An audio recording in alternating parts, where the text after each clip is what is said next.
आप सब लोगों को बहुत बहुत आभार और ढेर सारी बधाई इतने शानदार कार्यक्रम के लिए, और जोरदार तालियां जो भी इस कार्यक्रम को आयोजन यहां पर कर रहा है।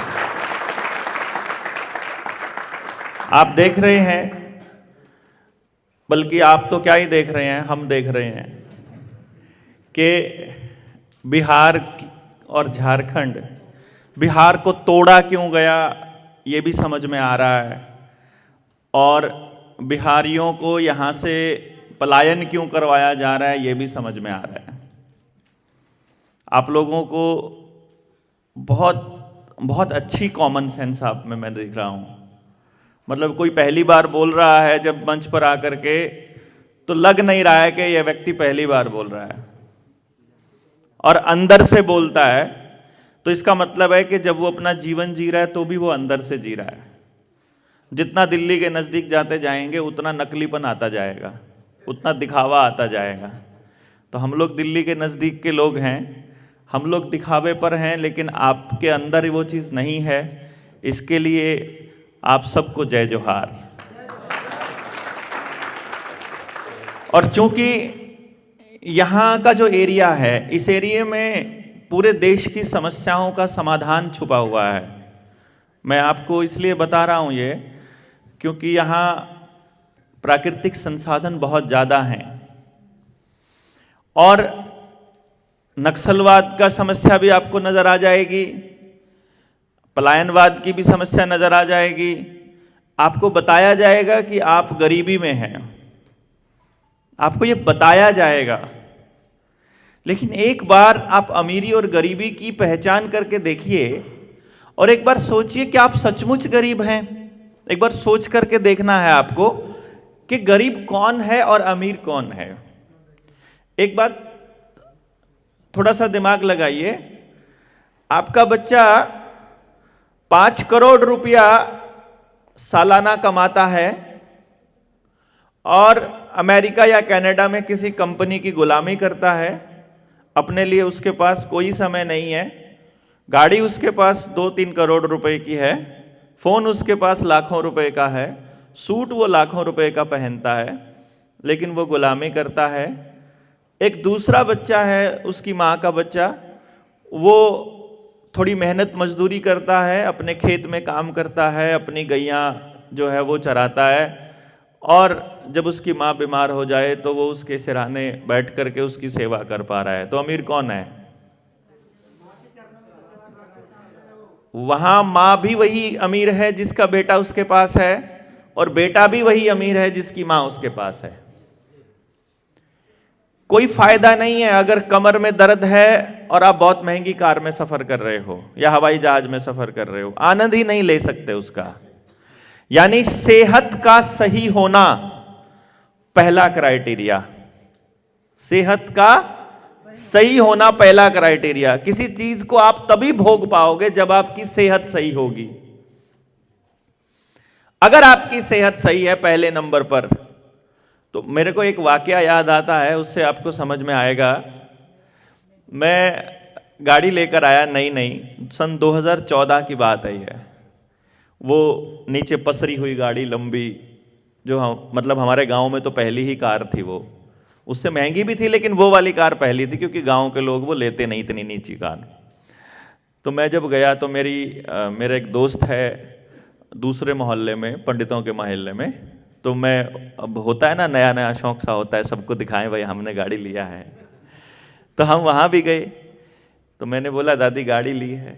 अरे ये तो लंबी गाड़ी है, चलो भगवान करे जल्दी से तुम्हारे गले में पट्टा डल जाए। मैंने बोला पट्टा डल जाए मतलब? हाँ भाई, मैं तो वहां गई थी, मेरे बेटे के वहां चंडीगढ़ गई थी, और वहां सुखना लेक पे घूमने चली गई। तो वहां तो जितने बड़े अमीर थे, जो भी निकलता था गाड़ी से बताते ये इसका इतने लाख का मालिक, इतने करोड़ का मालिक। वो जब अपनी गाड़ियों से निकलते थे उनके गले के चारों तरफ और कमर के यहां पट्टे बंधे होते थे। समझ रहे हैं आप? मतलब वो अमीरी की निशानी मान रही थी गले में पट्टा। वो असल में गर्दन जिनकी खराब हो जाती है, वो ठीक से वो बैठे रहते हैं दुकानों पर और कुछ करते नहीं है, काम धाम कुछ नहीं करते, खाली बैठे लाला जी हुक्म चलाने वाले हैं। वो धीरे धीरे उनकी कमर और सर्वाइकल और गर्दन खत्म हो जाती है। उसको वो अमीरी की निशानी बोल रही थी। उसको नहीं मालूम था कि असल में वो आदमी तो अपनी अमीरी को मतलब झेल ही नहीं पा रहा है, ऐसी इसी वाली अमीरी को। तो आपके पास अपने प्राकृतिक संसाधन हैं।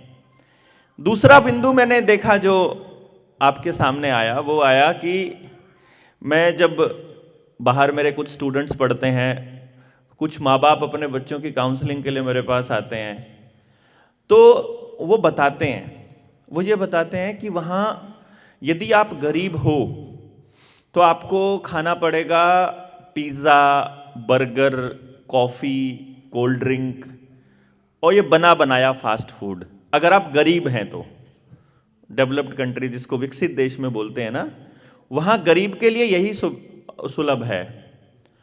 पैकेट में बंद खाना यदि आप खा रहे हो, यानी कि पैकेट वाला साग ले आए, बस तवे पे डाला और फ्राई कर दिया, हो गया तैयार।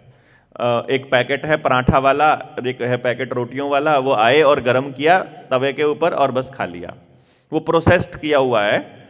वो गरीबी की निशानी है। अमीरी की निशानी है वहां पर अगर आपकी प्लेट में कोई भी ताजी हरी सब्जी अगर है तो आप बहुत अमीर माने जाओगे। ये मैं मौजूदा हाल की बात बता रहा हूं, कोई 10 साल 15 साल पुरानी बात नहीं बता रहा हूं। आज 15 दिसंबर है 2024। आज की तारीख में किसी भी विकसित देश में यदि आपकी प्लेट में कुछ भी हरी सब्जी है और जो आज ही खेत से या उसके पौधे से टूट कर आई है और आज ही आप उसे खा रहे हो, तो आप दुनिया के बहुत बड़े अमीर लोगों में से काउंट होते हैं। मैं कहता हूं ये तो हमारे भारत में तो हर घर में होता है? नहीं होता है क्या? बच्चे भी हमारे पास तो खूब हैं। अब उनकी मजबूरी को हमने फैशन बना लिया। बताएं कैसे? भाई 6-6 महीने तक सूरज नहीं निकलेगा या 6-6 महीने तक बर्फ पड़ेगी, पानी मिलेगा नहीं, टूटी के अंदर आता हुआ टैप में पानी है, तालाब कहीं है नहीं, वो झील है, तालाब है, सब के सब वो मतलब जम गए हैं, कहीं पर तालाब का पानी नहीं है, नदी नहीं है उनके पास अवेलेबल। अच्छा, नदी भी नहीं, पानी भी नहीं और ठंड भी बहुत ज़्यादा है, तो अच्छा सबसे उससे भी बड़ी बात, रात को खाते भी वो कचरा है। अब रात को कचरा खाएंगे तो फ्रेश नहीं हो पाएंगे क्योंकि पेट साफ अच्छे से होगा नहीं, और होगा नहीं अच्छे से तो भाई अब पंगा क्या है कि ठंड बहुत ज़्यादा है। अब ठंड बहुत ज़्यादा है तो सारे के सारे पैंट पजामा उतार करके ऐसे उकड़ू बैठ नहीं सकता क्योंकि ठंड मर जाएगा। तो उसको आधा उतारना है तो उसने अपनी जो टॉयलेट की शीट है वो अंग्रेजी ऐसी बनाई है कि वो आधा निकाल के इधर बैठ जाए बस चुपचाप। और क्योंकि उसका पेट साफ होगा नहीं क्योंकि उसने कचरा खाया हुआ है, तो उसे बहुत देर तक बैठे रहना है, तो अखबार लेके बैठेगा वो तो अंदर। वो उसकी मजबूरी है, अमीरी नहीं है। हमने उसको अमीरी मान लिया भाई। गड़बड़ हमने उससे कर दी कि हम मानने लगे कि वो तो बहुत अमीर है। अब 6-6 महीने तक इतनी ठंड रहेगी और ठंडा पानी रहेगा और बहुत ज्यादा खर्चा होता है अगर आप बिजली इस्तेमाल करते हैं, तो भाई वो रोज रोज नहा भी नहीं सकता, रोज रोज नहा नहीं सकता, तो फिर अच्छा मिट्टी वगैरह तो है नहीं है, तो कपड़े भी धोने की उसको जरूरत नहीं है, कपड़े धो नहीं रहा है, अब कपड़े ड्राई क्लीन करेगा तो बहुत महंगा पड़ता है। तो वो जैसे कपड़े हैं उनमें बांस ना मारने लग जाए और शरीर में बांस ना मारने लग जाए तो वो फुस-फुस मारने लग जाते हैं। भाई जो हमारे यहाँ तो रोज नदी नाले में मतलब इधर से जाते हुए भी नहा लो, इधर से आते हुए भी नहा लो, पॉसिबल है कि नहीं नहाना हमारे लिए? तो हम तो सुबह भी नहा सकते हैं, दोपहर को भी नहा सकते हैं, शाम को भी नहा सकते हैं, काम किया और नहा लिया, हमारे पास तो सुलभ है सब कुछ। अरे भारत की धरती पर अंग्रेजों की नजर आज से नहीं है। जब वास्को डी गामा जब आया था इधर और जब कोलंबस पहुंचा था अमेरिका, ये 2 ही जगह थी थोड़ी बहुत जहां पर ये जो भारत का जो एरिया है, जो एशिया के जो दक्षिण भारत का एरिया, दक्षिण पार्ट का जो एरिया है, यहां जितनी हरियाली भारत के, तो पूरी दुनिया के मैप पर देखो तो सही, कहीं पर भी नहीं है। मतलब सारे जंगल, सारी वनस्पति, सारी औषधियां, कोयला, सोना, चांदी, एल्यूमिनियम, लोहा और पानी, धूप, हवा, पहाड़, नदियां, समंदर, उधर राजस्थान रेगिस्तान, रेत, क्या नहीं है अपने पास बताओ। अलग अलग देशों में एक एक है, यहां पर पहाड़ मिलेंगे, यहां ये रेगिस्तान में, दुबई में जाओगे रेगिस्तान ही मिलेगा, वहां हरियाली नहीं मिलेगी। लेकिन ये कल्ला अकेला भारत ऐसा देश है जहां 18 ऋतुएं भी मिल जाएंगी, जहां सब तरह का मौसम मिल जाएगा, सब तरह के लोग मिल जाएंगे, सब तरह की वनस्पति मिल जाएगी, सब तरह की जलवायु मिल जाएगी। अकेला भारत ऐसा देश है। और ये जब उन्होंने देखा तो उन्होंने एक ही चीज देखी कि यार यहां के लोग तो बहुत भोले हैं, अनपढ़ नहीं थे हम, बेवकूफ नहीं थे हम ईमानदार थे, हम शरीफ थे, हम भोले थे। भोले भी नहीं थे मैं ये कहूं। अगर आप किसी आदिवासी आदमी को देखोगे ना, आज उसको सरकार उसके जंगल पर कब्जा करना चाहती है, इसलिए उसको नक्सली साबित कर रही है। लेकिन अगर आप उसकी असलियत देखेंगे, वो अकेला एक इंसान बचा है, आदिवासी अकेला इंसान बचा है पूरी धरती पर, जो कुदरत के कानून को फॉलो करना चाहता है, जो ना किसी के हिस्से का खाना चाहता, ना जरूरत से ज्यादा अपना स्टोर करना चाहता, ना किसी और के हिस्से की चीजों के ऊपर कब्जा करना चाहता। वही तो है ना। वो कहता है मेरा ये जंगल है, मैं इस जंगल के आधारित मेरी अर्थव्यवस्था है, मेरा जीवन इससे चलता है, मैं इसकी रक्षा करूंगा क्योंकि ये मेरी रक्षा करता है। यही तो नियम है अपना आदिवासी का। इस नियम पे ऊपर अकेला एक आदिवासी चल रहा है। और उनको उस टाइम पर तो हम सारे आदिवासी थे, हम सारे के सारे कबीलियाई लोग हैं। जो अपनी लड़ाई है जनता सरकार मोर्चा की, वो जल जंगल जमीन बचाने की तो लड़ाई है। मैं जल जंगल जमीन बोला, मैंने एक दिन किसी आदिवासी को बोलते हुए सुना, यार जल जंगल, ये भी तो यही बात बोल रहे हैं यार। तो फिर मैंने, किसी ने पूछा, एक अपने विलेश भाई हैं रतलाम से, वो मिलने के लिए आए एक बारी वहां चंडीगढ़, हम मिले। तो मैंने उनसे पूछा कि ये तुम जय जोहार क्या बोलते हो? मुझे नहीं मालूम है कि जय जोहार क्या बोलते हो। बोले आप लोग जयराम जी की बोलते हो? मैंने कहा हाँ। भारत माता की जय बोलते हो? बोले हाँ। मैं कहा और दूसरी जय बोलते हो? कभी हनुमान की जय बोलते हो, कभी किसी की जय बोलते हो? हाँ। बोला कुछ ऐसा भी तो होगा जो राम से पहले होता होगा। भाई राम तो कभी ना कभी जन्म लिया, राम के आने से पहले भी तो कुछ होता होगा। उससे पहले मान लेते हैं हम कि उससे पहले कोई, मतलब कृष्ण से पहले राम आए, राम से पहले कोई और आ गए, कोई और आ गए, कभी तो कुछ ऐसा होगा जो उससे भी पहले हुआ होगा। वो उससे पहले क्या है जिसकी बदौलत हम लोग सरवाइव कर रहे हैं? वो है परमात्मा, वो है प्रकृति। उस प्रकृति की जय बोलते हैं, वो प्रकृति की जय जय जोहार है। तो फिर मैंने कहा बाकी के कुछ बोलने की जरूरत क्या है? ये तो हम लोगों को भी बोलना चाहिए। जैसे ही हम लोग भी बोलेंगे और जैसे ही इधर वाले हिंदू बोलेंगे, इधर वाले मुसलमान बोलेंगे, होगी समस्या समाधान? लड़ाई नहीं चालू होगी। अगर मुसलमान भी जय जोहार बोल रहा है, आदिवासी भी जय जोहार बोल रहा है, मैं दिल्ली के नजदीक वाला भी जय जोहार बोल रहा हूं, आप हिंदू भी जय जोहार बोल रहे हो। जय जोहार का मतलब क्या है? प्रकृति और परमात्मा, यानी एक ही चीज की जय। और वो एक ही चीज क्या है कि ना मैं उसके हिस्से का खा रहा हूं, ना मैं अपने हिस्से का दे रहा हूं, ना मैं किसी को मारकर खा रहा हूं, ना मैं किसी को नुकसान पहुंचा रहा हूं। मैं कुदरत के कानून से चल रहा हूं कि मैं प्रकृति ने जैसा बनाया हूं मैं उसको फॉलो कर रहा हूं। समस्या समाधान हो गया ना। सारा झगड़ा तो यही है ना। हमने नियम बनाए कि ये सही है, उन्होंने नियम बनाए कि ये सही है। हमने कह दिया सारे नियमों से ऊपर भी तो कोई नियम होता होगा जिसमें सब फिट बैठते हों। अब वो भाई चलो ये तो संभव नहीं है, क्योंकि इतने सालों से माइंड प्रोग्राम किया गया। अब मुझे जैसे प्रोग्रामिंग करी गई है 10 साल 20 साल, मैं 45 साल का हो गया, तो मुझे जैसे पढ़ाया गया है, मैं कैसे अचानक से आदिवासियों की तरह रहने लग जाऊंगा? मैंने तो जैकेट पहनी हुई है, आदिवासियों ने भी पहनी हुई है। क्योंकि वो उस कहते हैं कि आज की जरूरत के हिसाब से है, लेकिन मैं अपनी सोच और अपने कामों को उस दिशा में बढ़ा सकता हूं। तो चलो बात करके देखते हैं लोगों से। मैंने देखा समाज में जब बात की तो मैंने पाया कि मुझे कोई ऐसा व्यक्ति नहीं मिला जो अपने बच्चों की बर्बादी अपने हाथों से करना चाहता हो। आप में से कोई है? कोई मिला ही नहीं मुझे, वो हिंदू हो मुसलमान हो कोई भी नहीं। अब किसी को ये मालूम ही नहीं कि इस वाले काम से तुम्हारे बच्चों की बर्बादी हो रही है।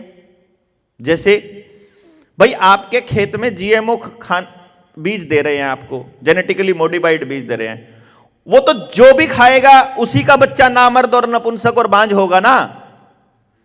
जो भी खाएगा, वो जात देखकर थोड़ी प्रॉब्लम आएगी, धर्म देखकर या उम्र देखकर या कोई रंग देखकर या जिला देखकर नहीं आएगी। तो जो चीज सबकी बर्बादी कर रही है वो उन्होंने सबके पास भेज दी। बस ये ध्यान रखना, जिस चीज को वो आपको घर आकर दे रहे हैं ना, वो आपका सत्यानाश है। मतलब जिसको आप सरकार कहते हो, असल में मैं उन्हें गुंडा कहता हूं, जो पार्लियामेंट में बैठे हैं और जो विधानसभाओं में बैठे हैं। उनमें आप शरीफ आदमी सरवाइव ही नहीं कर पाएगा। जैसे आदरणीय चुनाव लड़ने लगे, अगर ये उनके जैसे कमीने नहीं होंगे, अगर ये शरीफ होंगे, ईमानदार होंगे, सरवाइव ही नहीं कर पाएंगे उनके बीच में। इनको भी उनके जैसा बनना पड़ेगा, या तो मतलब दारू भी बांटनी पड़ेगी, गलत काम भी करने पड़ेंगे, गलत लोगों का सहारा भी लेना पड़ेगा, पैसा भी फूकना पड़ेगा, किसी उद्योगपति को बोलना पड़ेगा कि मेरे इलेक्शन के लिए फंडिंग करो, मैं तुम्हारे लिए फिर पॉलिसी बनवाऊंगा, तुम्हारे को कोई छेड़ नहीं पाएगा, फिर उसके बाद अगर मेरा इलेक्शन जीत गया तो यही सब कहना पड़ेगा ना। अगर आप ये नहीं कहोगे तो आपको आपके पैर ही टिकने नहीं देंगे वो धरती पर। और यदि आपने कहा मैं देश प्रेमी हूं और मैं देश की सेवा के लिए लड़ रहा हूं, तो ठीक है, गली में खड़ा अकेला ही लड़ता रहे भाई। उन्होंने ऐसा सिस्टम बनाया हमारे चारों तरफ, हमारे वोटर की सोच को किस तरह से, यानी कि वो, मेरा कहने का अर्थ क्या हुआ कि वो जो बैठे हैं गुंडे, वो जो पार्टियों के गुलाम बैठे हैं, उनको आपके बच्चों को किसी तरह से या तो ऐसा बनाना है कि आपका बीज नाश हो जाए, या ऐसा बनाना है कि आप अपना घर छोड़ दो। बस घर छोड़ दो, सबसे इंपॉर्टेंट है ये। आपको दिमाग लगाने पड़ेगा थोड़ा सा।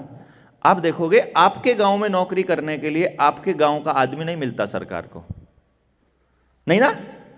आपके गांव में नौकरी करने कहीं बाहर से आ रहा है और उस गांव में नौकरी करने आपके गांव का जा रहा है। समझे बात को? यहां मैंने देखा एक भाई बोल रहा था कि मैं हूं तो उधर से, कहां से था वो, राजस्थान से है, नहीं राजस्थान से है वो, यहां पे बिहार में नौकरी करता है ना। और वो राजस्थान में नौकरी नहीं मिली उसको, और यहां बिहारियों को आदमी नहीं मिला काम करने जला इनके जैसा। देखो भाई, बिहार, पूरे बिहार में सरकार को या कंपनी को एक ऐसा आदमी नहीं मिला जो इसे के जैसा टैलेंट रखता हो या इससे भी ज्यादा अच्छा टैलेंट रखता हो। है ना कमाल की बात। मतलब राजस्थानी तो बेंगलोर जा रहा है अपना बिजनेस चलाने के लिए और मुंबई की तरफ तो कूच कर रहा है, और जो बिहार वाला है वो इधर हिमाचल और हरियाणा और पंजाब में जा रहा है कि नहीं? आपको क्या लगता है वो आपके रोजगार की बड़ी चिंता है उनको, इसलिए भेज रहे हैं? नहीं, असल खेल ये है। और जो आदिवासियों के साथ हो रहा है, अब आदिवासी इस गेम में नहीं फंसता, तो आदिवासी के पास पहुंचेगा आदिवासी ही। जब द्रौपदी मुर्मू बनी थी ना राष्ट्रपति, द्रौपदी मुर्मू के राष्ट्रपति बनते ही मेरी जबान से पहला शब्द था कि कौन चुना गया। चुना छोड़ो, जब भाजपा ने अपना कैंडिडेट द्रौपदी मुर्मू को बनाया था और कहा था ये आदिवासी इलाके से है, तो मेरे साथी ये बैठे हुए हैं, रविंदर और पूरी टीम, उस सचिन भाई बैठे हैं, मैं बैठा बैठा बात कर रहा था कि उनका कौन कैंडिडेट है, कि द्रौपदी मुर्मू। मैं कहा अब आदिवासियों का नंबर है, क्योंकि आपका सत्यानाश करने के लिए आप ही का भाई, भतीजा, आपका दोस्त, रिश्तेदार और आप ही के बीच का आदमी चाहिए उनको। क्योंकि अंग्रेज होगा तो लपेट दोगे ना। मैं दिल्ली से आकर आपके यहां कोई अपनी पॉलिसी को चला सकता हूं क्या? नहीं चला सकता। तो आप ही के बीच का आदमी जो आपकी भाषा जानता है, जो आपका कल्चर जानता है, जो आपका तरीका जानता है जीने का भी, मरने का भी, बात मानने का भी और अकड़ने का भी, वो सब जानता है कि ये लोग ऐसे नहीं मानेंगे, ये ऐसे मानेंगे। वो बताता है अपने अफसर को कि ऐसे नहीं मानेंगे। आपके बीच का आदमी बताता है। जमीन कैसे बिकेगी ये भी आपके बीच का आदमी बताता है। यह आदमी अपनी जमीन छोड़ेगा कैसे? जब हमने अपनी जमीन नहीं छोड़ी तो इन्होंने हम लोगों को रोजगार देने शुरू किए, बाहर भेजना शुरू किया हम लोगों को। वहाँ दिल्ली के नज़दीक टेस्टिंग करते हैं वो। दिल्ली जो है ना वो टेस्टिंग है, क्योंकि वहाँ भारत का कोई ऐसा इलाका नहीं है जहाँ से आदमी नहीं रहता है। दिल्ली में हर जगह से लोग रहते हैं। तो जो दिल्ली में बिहारी रहता है उसको बोले या धनबादी रहता है या कोई झारखंडी रहता है, तो वो उससे पूछेंगे तुम्हारे झारखंड में कैसे होता है? वो बोलेंगे हमारे झारखंड में ऐसे होता है। तुम्हारे झारखंड के लोग क्या क्या मनाते हैं? हमारे झारखंड के लोग ये चीज़ मनाते हैं। हमारे लोग ये चीज़ पसंद करते हैं, हमारे लोग ये चीज़ पसंद नहीं करते हैं। वो सब बताते हैं आपको। समझे बात आप?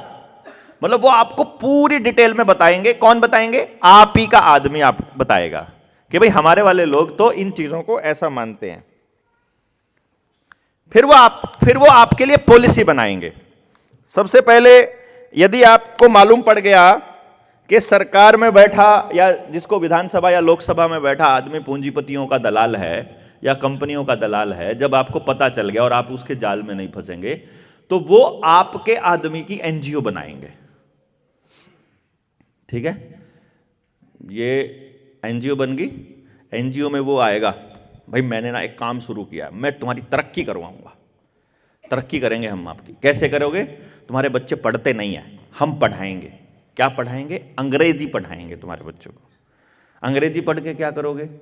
अंग्रेजी पढ़ा पढ़ा के अभी एससी समाज और एसटी समाज, ये दो समाज ऐसे हैं जहां रिजर्वेशन दे रखा है सरकार ने, ज्यादा रिजर्वेशन, मतलब है कि नहीं? अब एसटी समाज को रिजर्वेशन दे रखा है का मतलब यह है कि अगर डिप्टी कलेक्टर बनने हैं और उसमें 2 पोस्ट भी आ गई तो 2 झारखंडी कह लो या 2 कबीलियाई लोग आ गए, 2 डिप्टी कलेक्टर बन गए। 2 डीसी बनने का मतलब क्या हो गया? वो बने तो वो आरक्षण की वजह से हैं, आरक्षण की वजह से उनकी जगह रखी है कि एक जो है कबीले से लेना है। कबीले से बंदा डीसी बन गया तो वो जो एनजीओ वाला बंदा है वो कहेगा देखा मैंने तुम्हारे बच्चों को पढ़ाया तो तुम्हारा एक लड़का एक लड़की डिप्टी कलेक्टर बन गई, एसडीएम बन गई, है ना? अब वो डिप्टी कलेक्टर या फिर आपकी जो राष्ट्रपति है, अब वो आपके कबीले में आना चाहती है, आपके जंगल में। मैंने ऐसे कबीले देखे हैं, सुने हैं, पहचाने हैं जहां पर वो सरकार के किसी भी आदमी को अंदर नहीं आने देते, है कि नहीं? वहां सरकार का आदमी, उसकी एंट्री बैन है। सेना की एंट्री भी बैन है, पुलिस की एंट्री भी बैन है। कोई सरकारी काम नहीं होगा, सड़क नहीं बनेगी, वहां कोई काम नहीं होगा। हम अपने जंगल को बचाकर रखेंगे। हमें पता है कि ये सड़कें हमारी बर्बादी का रास्ता है, उनको मालूम है। अब वो क्या करेंगे? वो मुर्मू का दौरा करेंगे आपके कबीले में और आपके कबीले के सरदार को बुलाएंगे, कमेटी को बुलाएंगे, उनको बोलेंगे तुम्हारी बेटी आ रही है, देश की सबसे बड़ी नागरिक है, तुम उसे ऐसे गंदे गंदे रास्तों से लेकर जाओगे? तुम उनके साथ ऐसा करोगे? अरे उनका सम्मान होना चाहिए, फूल मालाओं से वो जो कहती है तुम्हारे बीच की है। और फिर वो कबीलियाई लोग खुद अपने हाथों से सड़क बनाएंगे। समझ गए ना? वो दुश्मन से नहीं मरे, उनके बीच के आदमी से मरवाया जाता है। ये आंगनबाड़ी वर्कर कौन है जो आपको अपार आईडी बनाने के, ये जो मास्टर जी कौन है, स्कूल का मास्टर, सरकारी का या प्राइवेट का, कौन है वो? आप ही का भाई भतीजा दोस्त है ना, जो थोड़े दिन पहले वैक्सीन लगाने के लिए आपको बोल रहा था और कह रहा था तुमको ये नहीं करना पड़ेगा, तुमको पेंशन नहीं मिलेगी या तुम्हारे काम रोक दिए जाएंगे, तुम्हारे बच्चे को फॉर्म नहीं भरने दिया जाएगा। वो बोलने वाला कौन था? वो भी आप ही के बीच का आदमी था कि नहीं? वो जो यूरिया डीएपी बेच रहा है वो कौन है? आप ही के बीच का आदमी है। और उसको जाकर बोलोगे तुम ये गलत कर रहे हो तो बोलता है, वो क्या बोलेगा? मैं नहीं करूंगा तो कोई और करेगा। मतलब वो इस बात के लिए भी तैयार नहीं है कि मैं नहीं करूंगा तो कोई, इसका मतलब कंपनी आपके लिए नहीं सोचेगी, विधानसभा आपके लिए नहीं सोचेगी, लोकसभा आपके लिए नहीं सोचेगी, राज्यसभा आपके लिए नहीं सोचेगी, पीएम सीएम डीएम कोई आपके लिए नहीं सोच सकता, दुकानदार आपके लिए नहीं सोच सकता। दुकानदार को प्रॉफिट चाहिए, बिजनेस वाले को प्रॉफिट चाहिए, वो आपके लिए नहीं सोच सकता। मास्टर आपके लिए नहीं सोच सकता, वकील आपके लिए नहीं सोच सकता, जज आपके लिए नहीं सोच सकता, डीसी एसडीएम तहसीलदार कानागो पटवारी आपके लिए नहीं सोच सकता, गांव का चौकीदार, आपका कोई ANM GNM staff nurse doctor और कोई भी आपका आशा वर्कर या आंगनबाड़ी वर्कर आपके लिए नहीं सोच सकता। क्लियर हो गया कौन कौन आपके लिए काम कर सकता है? कोई नहीं। अच्छा, हम क्या बोलते हैं? हम उनके भरोसे बैठे हैं कि वो करेंगे। भाई उनका तो तंत्र है, उनकी तो व्यवस्था है, उनका तो टारगेट है, उन्होंने तो तय किया हुआ है कि ये आदमियों की जमीन हमको छीननी है, ये आदमियों को हमने बीमार करना है, इन आदमियों का हमको बीज नाश करना है, इन आदमियों को आपस में हमने लड़वाना है, इनको केमिकल देकर हमको बीमार रखना है, या फिर इनको इस तरह का काम देना है कि ये 24 घंटे चलते रहें, ट्रैवल करते रहें। क्योंकि जब तक आप चलते हो, आपका हर कदम चलते, मतलब जब आप गाड़ी से जाते हो, बाइक से जाते हो, ट्रेन से जाते हो, जहाज से जाते हो, बस से जाते हो, आप जैसे भी एक जगह से दूसरी जगह जाते हो, आप उन्हीं लोगों को फीडिंग देते हो। आप दवाई की एक बट्टी खाते हो तो उन्हीं के घर भरता है, आप कोई ब्रांडेड कपड़ा पहनते हो तो उन्हीं का घर भरता है, आप मोटरसाइकिल चलाते हो तो भी उन्हीं का घर भरता। तुम कोई भी कंपनी का काम करते हो, कोई भी, चाहे आप ब्रश लो कंपनी से, चाहे टूथपेस्ट लो कंपनी से, चाहे साबुन लो कंपनी से, चाहे शैम्पू लो कंपनी से, या शैम्पू साबुन से पानी खराब हो गया तो उसको साफ करने की मशीन लेते हो, वो भी कंपनी से, बिजली चलाते हो वो भी कंपनी से, टॉयलेट बनाते हो वो भी कंपनी से, टॉयलेट में इस्तेमाल होने वाला जितना केमिकल है, साबुन है, हैंड वॉश है, हेयर वॉश है, फेस वॉश है, फलाना है, ढिमकाना है, वो रगड़ने वाले हैं, जितने केमिकल हैं सब उन्हीं से लेते हो, तो वो सब उनका। कहने का मतलब है आप जो भी काम ऐसा करते हो जिसका एंड लाभ, मतलब आखिरी लाभ आपके गांव का, आपके कबीले का या आपके समाज का नहीं होता है, तो इसका मतलब है कि वो सब कंपनी का है कि नहीं? तो कंपनी आपके लिए क्यों सोचेगी? कंपनी तो प्रॉफिट के लिए सोचेगी भाई, और कंपनी प्रॉफिट के लिए सोचेगी। और जितने लोग हैं ये सारे के सारे अगर अपनी सारी खून पसीने की कमाई कंपनी को देते रहेंगे, तो आपके बाप दादा कितने ही बड़े रहे हों दादा, मैं आपको बता देता हूं, एक दिन आपने खाली हो ही जाना है। जब आप खाली हो जाएंगे, जब आप खोखले हो जाएंगे, उस दिन वो बंदूक लेकर, रोबोट लेकर, लठ लेकर, कागज लेकर, सर्टिफिकेट लेकर, तुम्हारे कर्जे का कागज, पता नहीं क्या क्या लेकर फिर तुम्हारे सामने आएंगे कि देखो अब तुम्हारे पास कुछ नहीं है, अब 5 किलो अनाज और चुपचाप कमरे में एक तुम्हें जगह दे देते हैं, यहां पड़े रहो, तुम्हारे पास कुछ नहीं बचेगा। दिख रहा है? हो जाएगा, मतलब आप थोड़े सा लेट हो जाओगे धनबादी, हम थोड़ा जल्दी हो जाएंगे उधर दिल्ली वाले, क्योंकि वहां चोरों के हम ज्यादा नजदीक हैं, हम बाजार के ज्यादा नजदीक है, तो हम जल्दी बर्बाद होंगे। हम हो चुके हैं, मैं आपको सही बताऊं, हमारे एरिया में तो ये हाल है। आपके यहां बचने के चांस अभी हैं, बचने के चांस हैं, क्योंकि अभी आपके पास दोबारा से कबीलियाई कल्चर को अपनाने का मौका है, हमारे पास नहीं है। हमारे पास बहुत जोर लगेगा, हमें बहुत जोर लगेगा, आप लोगों को ज्यादा जोर नहीं लगेगा। क्योंकि आपका मैंने देखा, मैं जितनी देर पीछे बैठा मैं आपको सुन रहा था ना, मैंने एक चीज देखी है, आपको पहले से समझ है सब कुछ, बस दिक्कत क्या है कि जिसको समझाने जाओगे ना आप, उसको भी समझ है। मैं देखूं वो क्या सोच रहा है, वो जिसको आप समझाने जा रहे हो उसको क्या लग रहा है, मैं अकेला हूं, मैं क्या करूं, बस और कुछ नहीं। उसको पता है सब कुछ, मतलब आपका विवेक अभी मरा नहीं है। मैंने देखा यहां आप अभी तक जिंदा हो, हम लोग उधर वाले बिल्कुल मरे हुए लोग हैं, हमें बहुत जोर लगाना पड़ता है। यहां तो मैं देख रहा हूं यार, ये तो सारे जागे हुए लोग हैं, यहां तो खामखाई आए हैं। यहां तो बस इनको इतना बता दो कि यार तुमको तो बस खाली उस आदमी को यह बताना है कि हम भी हैं ऐसे ही। अब ये कैसे बताओगे? दिक्कत बस अब यहां क्या आई? दिक्कत ये आई साथियों कि जो नेता है वो भी आप ही के बीच का है। जैसे मैंने भाई साहब के बारे में बोल दिया एक लाइन में कि अगर ये अपने आप को पूरी तरह से पक्का मान लेते हैं कि हम नहीं बदलेंगे चाहे जान चली जाए, और ये किसी के साथ चीट ना करें, तो एक अकेला चना भाड़ फोड़ सकता है।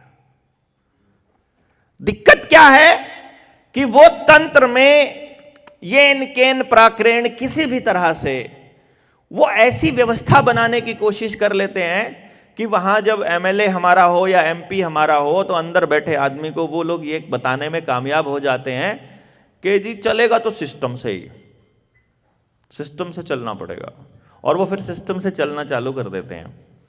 तो असल में हमको क्या करना है?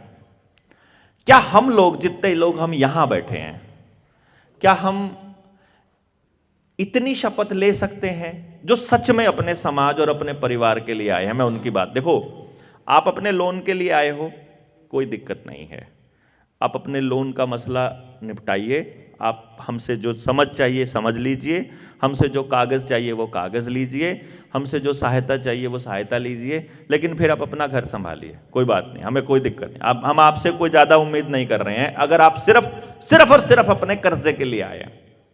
पर यदि आप अपने, ये आपको मालूम पड़ जाए इस 2 दिन की यात्रा में, 3 दिन की यात्रा में, कि भाई सिर्फ कर्जे से पीछा छुड़वाकर बात नहीं बनेगी, हमको समाज की भी जरूरत है। जब हमें यह मालूम पड़ जाए और इस चीज का जब हमें आभास हो जाए कि हमें यह सब करना है, तो उसके बाद क्या हम आपस में एक प्रण, कि बाकी तो छोड़ो, उनको छोड़ो, कि जो जनता सरकार मोर्चा से जुड़े हुए लोग हैं, हम आपस में ही नहीं, हम किसी के साथ भी कभी चीटिंग नहीं करेंगे। इतना तो कर सकते हैं भाई। अगर हमने झूठ अगर हम ये मन कर रहा है झूठ बोलने का, कई बार मैं भी बोल देता हूं, मैं बता रहा हूं, लेकिन मैं फिर बाद में मुझको पता चलता है यार तू खुद ही तो बोलता है कि तुमने झूठ नहीं बोलना है, तो फिर हम बता भी देते हैं भाई झूठ बोला था, उसका पर्पस ये था झूठ का, मतलब वो किसी को नुकसान पहुंचाने के लिए, अपना फायदा के लिए नहीं, कि मुझे कोई लाभ लेना है आपसे इसलिए नहीं। क्योंकि अभी आपको शायद बात समझ में नहीं आएगी, तो छोटे बच्चे को नहीं बोल देते कुक को ले गई। अब वो हम तो बोलते हैं ऐसे कि हमें पता है उसको समझ में नहीं आएगा कि ये चीज मैं तुझे क्यों नहीं दे रहा हूं, कि मोबाइल तेरे लिए खतरनाक है, तो हम ऐसे कह देते हैं कुक को ले गई। असल में तो झूठ ही है ना वो, मतलब वो बस उतना ही बताना है उस बच्चे को कि भाई उस टाइम पे मैंने तेरे से इसलिए झूठ बोला था क्योंकि मुझे ये लग रहा था कि तुझे समझ में नहीं आएगी, लेकिन मैंने देखा तुझे समझ में आ गई थी, तो वो झूठ था, मतलब सिंपल इतना। हम लोग आपस में एक दूसरे से झूठी कमिटमेंट ना करें, हम लोग एक दूसरे को चीट ना करें। मैं आपकी सहायता अगर नहीं कर सकता तो बिल्कुल स्पष्ट बोल दूं मैं नहीं कर सकता भाई, नहीं जी। अगर हां कर दी, अगर मैंने जबान दे दी, तो जबान की वैल्यू हो, बस इतना सा कर लें कि भाई ये आदमी जनता सरकार मोर्चा का है, इसने अगर जबान कर दी है तो बस हो गया बात, फिर इसको कागजी कार्रवाई में पड़ने की जरूरत नहीं है। इतना सा कर सकते हैं। अगर आपने सिर्फ इतना कर लिया कि इनके कागजों की जरूरत ना पड़े, जैसे अभी क्या है कि तुमको पढ़ना लिखना आता है कि नहीं आता, उसके लिए आपको सर्टिफिकेट की जरूरत पड़ती है, ठीक है। अभी उनको मालूम पड़ा कि ये जनता सरकार मोर्चा से है, अच्छा अब वो कह रहे हैं कि तुम बताओ। जैसे मैं एक केस बताता हूं आपको, एक एडवर्टाइजमेंट कंपनी ने एक फेसबुक के ऊपर एक पोस्ट लिखी, उसमें लिखा हमें एडिटर की जरूरत है, वीडियो एडिटिंग के लिए हमें जरूरत है, और किसी नौजवान बच्चे की, फ्रेशर की, जिसको ये काम आते हों। अपना इंटरव्यू अगर आपको देना है तो इस नंबर पर कॉल करें और अपनी डेट फिक्स करें और इंटरव्यू के लिए आएं, और फिर वो अपना काम दिखाएं और वो करना। ये सब हुआ। अपने जनता सरकार मोर्चा का एक साथी था, 18-20 साल का ही लड़का था, उसने भी वहां मैसेज कर दिया तो उनकी कॉल आई। उसने बोला हाँ भाई क्या काम किया है तुमने आज तक? उसने बोला जी मैं जनता सरकार मोर्चा से हूं और उनकी कुछ वीडियोस एडिट करके मैं डालता हूं। बोला तुम जनता सरकार में? बता आ जाओ। कुछ नहीं पूछा उससे आगे उसने बोला तुमने मुझसे कुछ और क्यों नहीं पूछा? बोला हमें जितने भी लोग मिले हैं मोर्चे के, वो ऐसे लोग मिले हैं कि उनको कुछ नहीं आता तो सिखा लो, लेकिन ऐसे लोगों को जाने मत दो। ऐसे लोगों की मार्केट में बहुत कमी है, जो चीटिंग जिनके अंदर नहीं है। मेरे लिए ये एक संतोषजनक बात थी। मुझे लगा कि वाकई में हम कुछ लोगों को, ऐसे लोगों को तैयार कर पा रहे हैं। वहीं ऐसा व्यक्ति भी मिला, देखो मैं ये नहीं कह रहा हूं कि ऐसे ही मिलते हैं, एक ऐसा व्यक्ति मिला जिसने हिसार में मेरे साथ फोटो खिंचवाई एक ट्रेनिंग के दौरान। पीछे जनता सरकार मोर्चा का बैनर लगा हुआ, ऐसे ही मेज पे लगी हुई और ऐसे ही फोटो खिंचा करके मुंबई में एक आदमी का घर बिकने वाला था, मतलब वो सील होने वाला था, अच्छी बड़ी मोटी प्रॉपर्टी थी। उस आदमी का संपर्क हमसे नहीं हो पाया। वो आदमी बोला मैं वकील हूं और मैं तुम्हारा मसला हल कर दूंगा। और वो दूसरा एक और साथी, वो जो मुझे फोन पे मीठा मीठा बोल के गुरुजी करके बोलता होता था, वो मेरे फोन से बात करी हुई बातों की रिकॉर्डिंग उसको सुना करके उस आदमी से 10 लाख रुपया ले गया। वो हमको बेच गया। ऐसा भी मिला। तो मतलब मैं ये कह रहा हूं कि भाई मुझे नहीं पता आप सारे पहले वाले हो कि सारे दूसरे वाले हो, लेकिन मैं ये उम्मीद करता हूं कि हम ऐसे लोगों को ढूंढने चले हैं जो कम से कम ये मानकर चलें कि अगर समाज को बचाना है तो उस कुदरत के कानून को मानना पड़ेगा, और उस कुदरत के कानून को मानने वाले आदमी के ऊपर किसी भी कानून का कोई जोर बस नहीं चलता। समझते हैं ना? फिर अपन सारे कानूनों से मुक्त हो सकते हैं यदि आप कुदरत के कानून को मानने लग जाओ। अच्छा, जैसे ही कुदरत के कानून को मानने लग जाओगे तो फिर वो लाइन ही आपको याद करनी है कि मनुष्य एक सामाजिक प्राणी है, हम सामाजिक प्राणी हैं, हमको समाज में रहना है, और समाज में हमें कैसे रहना है ये तय कोई और करेगा कि हम करेंगे? पहले ये बताओ। अरे मैं कैसे रहना चाहता हूं ये तो मैं तय करूंगा ना। जिस दिन आपको यह मालूम पड़ गया कि हम परमात्मा की बात मानेंगे, हम तुम्हारी बात नहीं मानेंगे, परमात्मा हमें अंतरात्मा के जरिए अपनी बात बताता रहता है, तो हमको जो मानना है वो हमको पहले से पता है, तो हमें अपने समाज में कैसे स्थापित होना ये हम देख लेंगे। सारा पंगा उस दिन से होना शुरू हुआ है जिस दिन से बाजार आपके गांव में गया है और जिस दिन से पुलिस आपके गांव में आई है। जब से आपने कागज बनवाने चालू किए हैं, जन्म प्रमाण पत्र अलग, फिर आधार कार्ड अलग, ड्राइविंग लाइसेंस अलग। अरे मुझे गाड़ी चलानी आती है कि नहीं चलानी आती है ये मैं तय करूंगा कि कोई और तय करेगा? मैं तय करूंगा। मैंने तय कर लिया, मैंने, चलो मान लेते हैं, हमने थोड़ा सोचा कि अभी मैं अकेला हूं तो कोई बात नहीं, मैं अकेला हूं, अभी मैं तुम्हारा ड्राइविंग लाइसेंस बनवा लेता हूं, बाद में देखेंगे, हम लोगों को जगाएंगे। ड्राइविंग लाइसेंस बनवा लिया। ड्राइविंग लाइसेंस 20 साल के बाद एक्सपायर हो जाता है ना। 20 साल में आपकी प्रैक्टिस ज्यादा होएगी, आपको चलाना अच्छा आएगा कि कम आएगा? वो कह रहे हैं दोबारा बनवाओ। अरे भाई, जब एक बार ड्राइविंग लाइसेंस बन गया, जब एक बार तुमने हमको बता दिया कि हमें चलाना आता है, अब ऑब्वियस सी बात है यार, मैं भूल थोड़ी जाऊंगा एक बार गाड़ी चलाना सीखने के बाद में। लेकिन उन्होंने सिर्फ ये चेक करना है कि ये गुलाम लोग इतना सोच सकते हैं कि नहीं सोच सकते। ये गुलाम लोग दोबारा लाइन में लगने को तैयार हैं, वो चेक करने के लिए है, ये सिर्फ चेक करने के लिए है। रिन्यूअल किसी भी चीज का हो, चाहे आपका पासपोर्ट का रिन्यूअल है, चाहे ड्राइविंग लाइसेंस का रिन्यूअल है, चाहे किसी भी चीज का, यार आप हो, जब आप मर जाओगे तो आपके अगले बच्चे आकर जाकर बता देंगे डिपार्टमेंट को कि भाई बंदा मर गया, मेरे नाम ट्रांसफर कर लो। होएगा कि नहीं होएगा? लेकिन वो क्या करते हैं, वो चेक करते हैं कि देखते हैं अब गुलाम आएगा, फिर लाइन में लगेगा, फिर अपनी गाड़ी कमाई के पैसा देगा कि देखो मुझे चलाना। हमने टेस्ट कुछ नहीं करना, बस कागज बना के दे देना है। 10 पैसे का कागज नहीं लगता है, और कभी 500, कभी 400, कभी 1000 लेकर के और सटक लेते हैं। और वो भी प्राइवेट कंपनी काम करती है, वहां पर डेटा सारा प्राइवेट कंपनी के पास है कि नहीं? अभी आधार बना दिया, फिर बोलते हैं अपडेट करो, अभी फिंगरप्रिंट दो, फिर देते हैं अभी चेहरा भी दो, फिर आंखें भी दो, फिर ब्लड का सैंपल भी दो, फिर अपना डीएनए टेस्ट भी कराओ, डीएनए का भी सैंपल दो, फिर आप वो सब ले रहे हैं। और फिर हम लोग गुलाम बने, लाइन में लगे हुए जा रहे। और कमाल की बात तो आदिवासियों ने भी आधार कार्ड बनवा लिए। देखो कमाल की बात, अरे आदिवासियों को कोई समझाने वाला नहीं था। जिसका आधार कार्ड बना हुआ है, जो ड्राइविंग लाइसेंस बनवा रहा है, वो आदमी शरणार्थी माना जाएगा भाई। नहीं, कुदरत को मानने वाला आदमी किसी और का सर्टिफिकेट कैसे ले सकता है? ये नहीं समझ में आएगा उस दिन, तब तक हम लोग आजाद नहीं हो पाएंगे। और इस जिसको आप लोग ये कहते हो इंडिया, इसको आपको समझना पड़ेगा। ये मास की बात नहीं है समझने की, लेकिन जिसको भी इस मुद्दे पर समझना है उसको ये भी समझना पड़ेगा कि जिसको आप भारत सरकार मानते हो, आपके पास भारत सरकार का किसी का मालूम पड़ा आज तक भारत सरकार कौन है? कागज लेकर जाओगे ना, किसी कागज पर भारत सरकार नहीं मिलता, उस पे उस भारत सरकार का मंत्रालय मिलता है। नहीं देगा? वो बोलते हैं भारत सरकार का मंत्रालय है।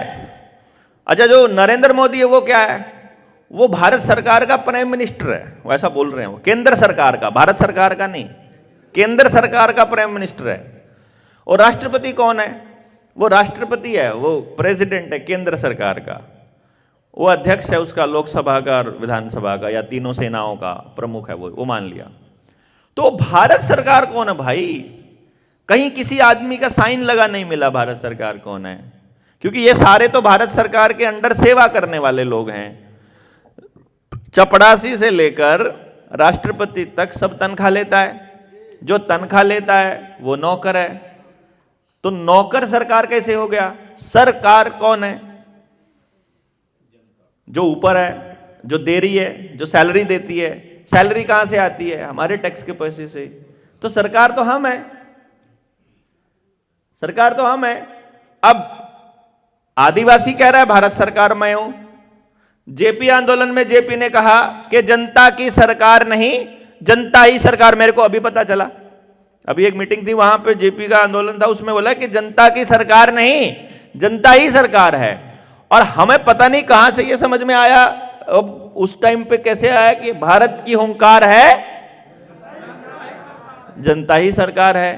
तो कुल मिलाकर के अब समझ में आ रहा है। मतलब हमको जब हमने चले थे तब हमको इतना समझ नहीं था, मैं आपको बताऊं। लेकिन धीरे धीरे समझ वाले लोगों ने आकर के जब चीजों को जोड़ा, तब एकदम क्रिस्टल क्लियर हो गया कि इसका रास्ता केवल एक ही है। अगर हम ईमानदार होकर के चलें, अगर हम इतनी सोच कर चलें कि मेरा बच्चा कैसी जिंदगी जिएगा ये तय करने का हक मेरे बच्चे को है, और मैं कैसे जिंदगी जीऊंगा ये हक मुझे है। तो मुझे क्या करना है? मुझे एक ऐसे समाज का निर्माण करना है जहां मेरा बच्चा अपनी मर्जी से चल सके, और मेरे बच्चे को इतनी समझ देने की व्यवस्था करनी है, ऐसी शिक्षा व्यवस्था करनी है कि वो सही क्या है गलत क्या है इसका निर्णय ले सके। क्यों? बच्चे को सही गलत का निर्णय लेने की ताकत और समझ दे देना, और ऐसे समाज का निर्माण करना जहां वो फिर अपनी समझ से सही रास्ते पर चल सके। ये मेरा दायित्व है एक पिता और माता होने के नाते, हम दोनों।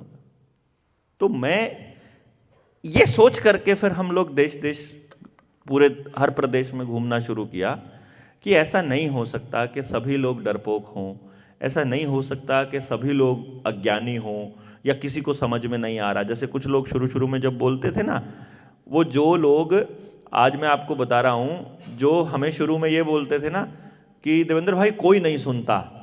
अभी इस वक्त हम लोग यहाँ धनबाद में बैठे हैं, वो उधर यूपी में 2-3 मीटिंग निपटा रहे हैं। वो कह रहे हैं नहीं सुनते तो हैं, सुन रहे हैं। अब तो अभी ये सोच करके देखा कि एक काम करते हैं, घूमते हैं, ढूंढते हैं। पूरा समाज, मतलब पूरा समाज इतना नपुंसक हो गया होगा ऐसा नहीं हो सकता, कोई तो मिलेगा लड़ने वाला। और मैं देख रहा हूं कि इतने सारे लोग हैं ऑलरेडी, और जहां जाते हैं वहां इतने सारे लोग हैं लड़ने वाले। तो लड़ने वाले लोगों की कमी नहीं है, कमी एक ही है, आप लोग उन लड़ने वाले लोगों को ढूंढने नहीं निकलते, है ना। अगर या फिर आप ये कह लीजिए कि वो लड़ने वाला आदमी आपके ऊपर भरोसा नहीं कर रहा कि ये मेरे साथ आने लायक है, या फिर ये मेरा साथ देगा, या फिर ये मेरे लिए लड़ेगा, या फिर मैं जब लड़ूंगा तो ये मेरे साथ होगा। तो वो एक भरोसे की कमी का कारण है कि पिछले 35-40 साल या 50 साल का दौर अगर मैं याद करूं तो इन लोगों ने हमारे ही लोगों के जरिए, LIC एजेंट कौन? हमारा आदमी। बैंकर कौन? हमारा आदमी। पॉलिटिकल आदमी कौन? नेता कौन? हमारा आदमी। DC झूठ बोलने वाला वो भी हमारा आदमी। डॉक्टर जो राक्षस बना हुआ है वो भी हमारा आदमी, जो लूटता है हमको। जो हमारे जो एक मेंबर 3 मेंबर बना दो, इतने पैसे जमा कर दो, तुम्हारा पैसा पूरा हो जाएगा, वो MLM कंपनियों वाला वो कौन? वो भी हमारा आदमी। तो पिछले 35-40 साल से हमारे ही आदमी ने हमको काटा, तो बाहर के आदमी पे भरोसा कैसे हो जाएगा? हमें तो बाहर से आया हूं, मैं तो धनबाद का नहीं हूं। जब आपको अपने ही धनबादी पे भरोसा नहीं है तो मेरे पे कैसे कर लोगे? तब हमने ये सोचा अपने साथियों के साथ मिलकर कि कोई बात नहीं, उनको 1 साल में दिखाई दे जाएगा कि ये झूठा नहीं है, 2 में दिख जाएगा, 3 में दिख जाएगा, 4 में दिख जाएगा, 10 में दिख जाएगा। तब तक हम क्या करते हैं कि चलो इन लोगों को, जो आपस में लड़ने वाली थोड़ी बहुत हिम्मत रखने वाले लोग हैं, इनको तो आपस में मिलवा दें। आज आपके पास ये मौका आया है कि आप सब लड़ने वाले, समझने वाले, समझ के आगे बढ़ने वाले लोग एक दूसरे के साथ आए हैं। मैं आप लोगों को सिर्फ इतना ही बताना चाहूंगा, हमारा आने का मकसद केवल आप सबको एक दूसरे से जोड़ना है। हां, एक सूत्र, एक धागे की तरह मैं अपना रोल देखता हूं जनता सरकार मोर्चा के इन साथियों का जो आए हैं, कि हम एक धागे की तरह हैं जो इन सारे मोतियों को एक माला में पिरोने के लिए आए हैं। कि आप सब लोग आज शाम को यहां रुको, जो धनबाद से लोकल लोग हैं वो भी तभी जाना यहां से जब आप लोगों को सोने का टाइम आ जाए। कहीं ऐसा ना हो 5 बजते ही भाग लें यहां से, 6 बजते, कि जब सेशन खत्म हो जाए तभी नहीं। यहां बैठिए, अभी तो गर्मी नहीं है।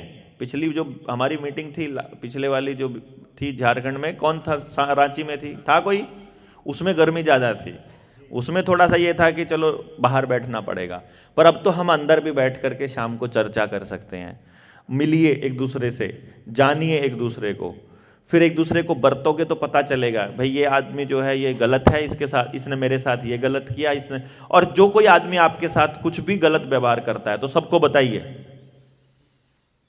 अगर हम लोग आपके साथ कोई गलत व्यवहार करें तो हमारे बारे में भी बताइए कि मेरे साथ ये गलत किया उसने। देखो, ठेका मत लीजिए दुनिया का। ये मत कहिए कि देवेंद्र भाई ने मेरे साथ गलत, मतलब इनके साथ गलत कर दिया। नहीं, वो खुद बोलेंगे। हमारा मकसद है आप लोगों को बोलना सिखाना। धनबादियों को, बिहारियों को तो कौन बोलना सिखाएगा? आप, क्रांति यहां से शुरुआत होती है, ये तो क्रांति का गढ़ है, मतलब इन जगह को तो। पर फिर भी हम हर जगह साथियों को यही बोलते हैं कि जिसके साथ भी कोई आदमी दगा करता है उसके बारे में सबको बताइए, दूसरे का ठेका मत लीजिए बस। अगर हम अपने लिए नहीं लड़ सकते तो कैसे क्रांतिकारी हैं? नहीं, हमारा यह मकसद है कि भाई हम आपके लिए लड़ने नहीं आएंगे। यह बताना आपको क्लैरिटी है बहुत स्पष्ट। हम आपके लिए लड़ने नहीं आएंगे। हम क्या करेंगे? आपको लड़ने के लिए तैयार करेंगे। जिस चीज की आपको कमी है, आपके अंदर हिम्मत की कमी है, हम साथ खड़े होकर आपको हिम्मत देंगे। आपके पास डॉक्यूमेंट्स की कमी है, हम साथ में खड़े होकर के डॉक्यूमेंट्स की कमी पूरी करेंगे। आपके साथ साहस, मतलब आप बोलने की कमी है, बोलना सिखाएंगे। आपको दिक्कत क्या, वो बताइए ना लड़ने में। अपने लिए अपनी लड़ाई लड़ने में दिक्कत क्या है, कमी क्या है, वो बताइए समाज को, और वो कमी पूरी करके अपनी लड़ाई लड़िए। आधी अधूरी सोच के साथ, आधी अधूरी हिम्मत के साथ, आधे खाम खाई में साहसी हूं इतना कह करके और भिड़ जाना, और दुश्मन बहुत बड़ा हो। अरे इस दीवार में टक्कर मार के अकेला आदमी मर जाएगा, टक्कर मार मार के। आप इसको, दीवार को नहीं गिरा पाओगे। इसको गिराने के लिए अगर 10 लोगों की आवश्यकता पड़ती है कि 20 लोगों की, पहले पता करो ये कितनी मजबूत है, और जितनी मजबूत है उतने लोग इकट्ठे कर लो पहले, फिर एक ही झटके में गिर नहीं जाएगी क्या? ये जो व्यवस्था रूपी दीवार है हमारे बच्चों के जीवन के आगे जो खड़ी है, ये व्यवस्था रूपी दीवार सिर्फ एक ही चीज से गिर सकती है। इसको गिराने वाले बुलडोजर का नाम है समझ, ज्ञान। इस व्यवस्था रूपी चीज को जिस दिन वोटर को पता चल गया वोट डालना है कि नहीं डालना है तो किसको डालना है, मुद्दे को डालना है कि आदमी को डालना है कि जात को डालना है कि वोटिंग कि पैसे को डालना है कि कंबल को डालना है कि पार्टी को डालना है, या मतलब कि रंग को डालना है कि जात को, किसको डालना है, यह पता जिस दिन वोटर को चल गया, समाधान हो गया उधर का। मां को पता चल गया कि किचन में क्या बनाना है, बेटे को बाहर से क्या ला कर देना है, पता चल गया। बाप को पता चल गया बच्चे को कैसी पढ़ाई पढ़ानी है, उसको किस तरह का माहौल देना है, उसको कैसा समाज देना है, पता चल गया। क्यों जी? खाने का पता चल गया तो बीमार होने से बच गए। बाहर समाज को ठीक करने का पता चल गया, चीजें ठीक कैसे करनी है, तो समाज ठीक हो गया। और जो जो चीजें जैसे खराब हो रखी हैं, अगर उनका कारण पता चल जाए और निवारण पता चल जाए, पता चलने के बाद तो कर लेंगे अपन, या तब भी अभी किसी और का इंतजार करेंगे?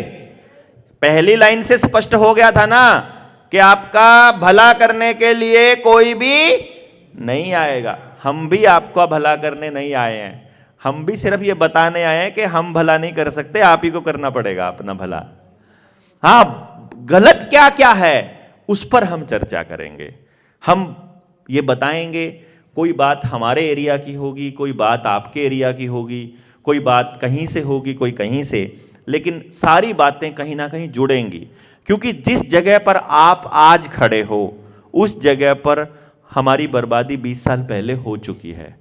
हम जब आ रहे थे रास्ते में, तो रास्ते में मैं कुछ वो देख रहा था, 4-4 मंजिला मकान, 3-3 मंजिला मकान, और वहाँ पर छोटे छोटे कमरे और फ्लैट्स का एक स्ट्रक्चर देख रहा था। और मैं साथ में आसपास ये भी देख रहा था कि ये तो गांव थे पहले। तो मैंने उससे भाई से पूछा जो मेरे साथ में था, मैंने कहा ये तो गांव है, अब ये धनबाद के एरिया में एंटर कर गए, अब ये गांव ग्राम सभा अपना स्ट्रक्चर खो दिया।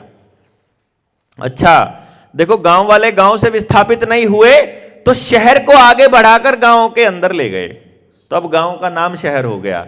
और शहर होते ही, मैं आपको ये लाइन बड़ी जिम्मेदारी के साथ बोल रहा हूं, इस लाइन में आपकी हर समस्या का समाधान है। आपके गांव से आपका विस्थापन होते ही और आपके गांव का नाम म्युनिसिपल कमेटी में आने पर या शहर में आते ही आपका अस्तित्व खत्म, अस्तित्व ही खत्म, क्योंकि आपकी ओरिजिनलिटी उसी टाइम खत्म हो जाएगी। जो मैंने आपको उस टाइम पे बोला था कि वास्को डी गामा जब इधर आया और कोलंबस जब अमेरिका में गया, तो उसने देखा कि यहाँ के लोग जंगल और जल जंगल जमीन इनका अपना है, इनका पूरी व्यवस्था इनकी अपने जंगल पर आधारित है। तो इन लोगों को यदि अपने ऊपर निर्भर करना है या इनको गुलाम करना है, ये तो लड़ते सारा दिन मेहनत करने वाले लोग, सारा दिन मेहनत करने वाले आदमी का तो हाथ भी पता कैसा हो जाता है कि थप्पड़ लग जाए तो चक्कर आ जाता है, शहर के आदमी तो उठ नहीं पाता आधा घंटा, तो होता है कि नहीं? वो चाहे कितना ही कमजोर आदमी दिखाई देता हो, लेकिन अगर वो हाथ से काम कर रहा है तो उसके हाथ में एक अलग पावर आ जाती है, एक अलग ही ताकत होती है। उनको मालूम था।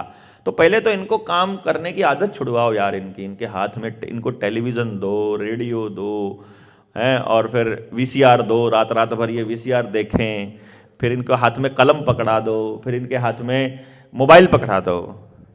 अब देखो जिनके हाथ में मोबाइल है, ऐसे छुई में हाथ लगाओ तो पिलपिले से लगते हैं, नहीं, सॉफ्ट हाथ हो गए। अब वो अब तो लड़ने की हिम्मत ही नहीं बची जो सारा दिन मोबाइल पे लगे रहते हैं, क्योंकि ये मोबाइल आपकी ऊर्जा को सारा दिन चूसता रहता है।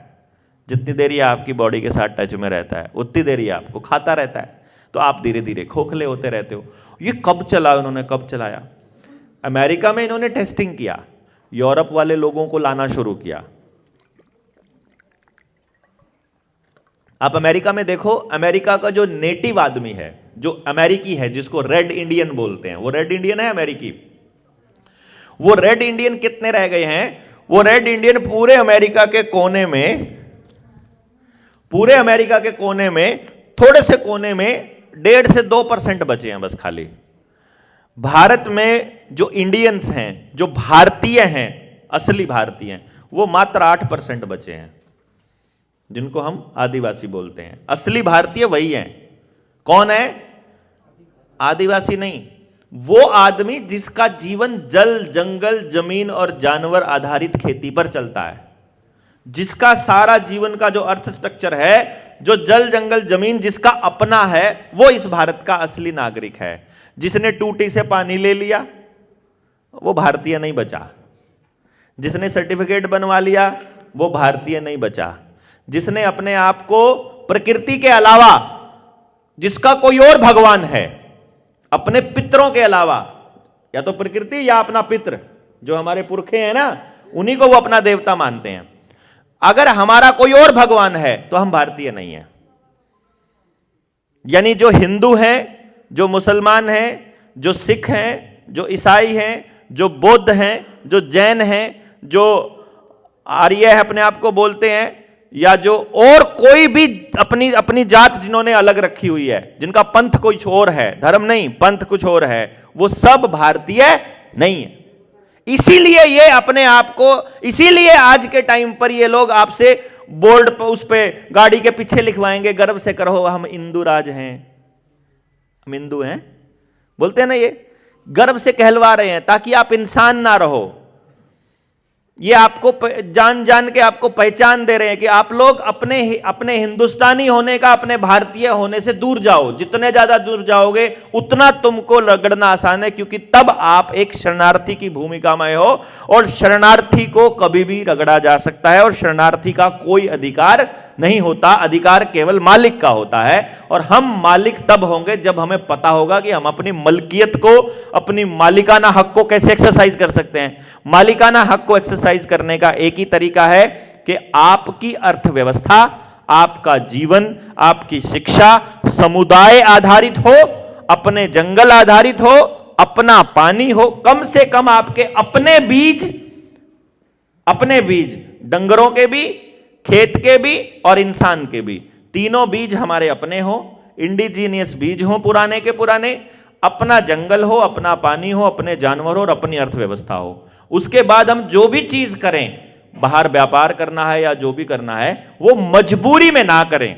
हमको नौकरी करनी है, किसी कंपनी को समझने के लिए उस कंपनी में नौकरी करें, मजबूरी में नौकरी ना करनी पड़े, रोटी के लिए नौकरी ना। हमको अपना समाज ऐसा बनाना पड़ेगा कि कोई आदमी निठल्ला बैठा है, उसके लिए केवल इतना ही बहुत है कि वो ना किसी की बेटी को छेड़े, ना किसी की दूसरे की रोटी पे अधिकार जताए, ना किसी कोई अपराध करे, ना किसी को छेड़े, तो तुझे घर बैठे रोटी मिलेगी, टेंशन लेने की जरूरत नहीं है, क्योंकि रोटी पर पेट भरने का हक तुझे भी है।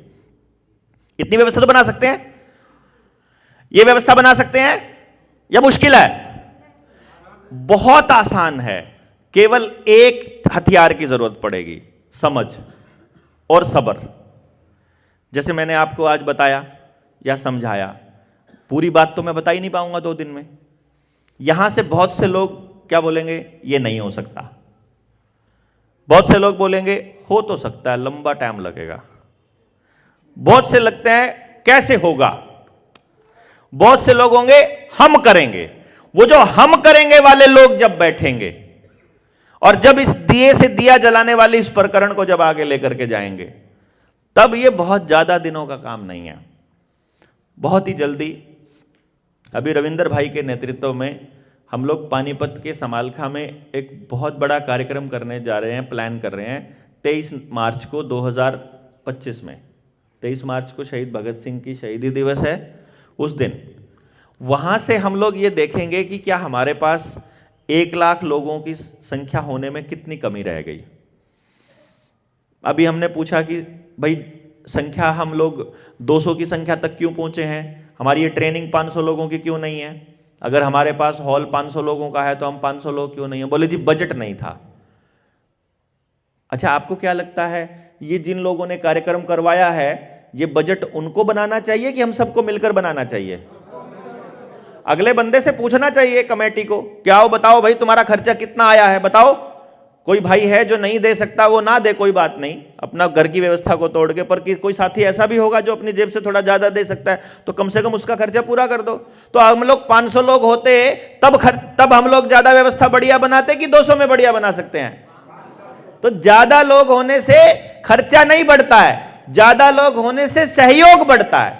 यदि हमें अपनी राजनीति करनी हो, यदि हमें अपना नाम चमकाना हो, यदि हमें अपना स्वार्थ करना हो, तो खर्चा बढ़ता है। लेकिन यदि हम समाज के लिए लगे हैं और समाज में बैठे लोगों को इतना मालूम पड़ जाए कि ये समाज के लिए काम चल रहा है, मैंने आज तक कोई काम पैसे की कमी से रुका हुआ नहीं देखा। पहली ट्रेनिंग हुई थी तब भी हमारे पास पैसा नहीं था, आज भी हमारे पास कुछ नहीं है। हमने जानबूझ के अपने अकाउंट को खाली रखते हैं कि जब जरूरत होती है तब डिमांड कर लिया, खर्च करते ही फिर खाली कर दिया, क्योंकि संगठनों में पैसे ज्यादा इकट्ठे हो जाते हैं, फिर जूत बजना स्टार्ट ना हो जाए, इससे डरता हूं मैं कि अभी पहले हम समझ वाले लोग इकट्ठे हो जाएं, फिर वो संभालने भी अपने आप लेंगे। समझ वाले लोगों को इकट्ठा करने की प्रोसेस ही इतनी टेढ़ी है, इतनी लंबी है, इसलिए हम ये दौड़े हुए हैं। तो मुझे सिर्फ आप इतना बताइए कि आप सब लोग अगर इस संख्या को कल को भी, अगर आज हम अपने साथियों को कॉल करें तो दोपहर बाद जितने आ सकते हैं बुला लेने चाहिए। क्या बोलते हो? बुला लेने चाहिए ना? तो अपना कॉल करके बुला लो, और कल अपनी जो ट्रेनिंग है, जैसे कल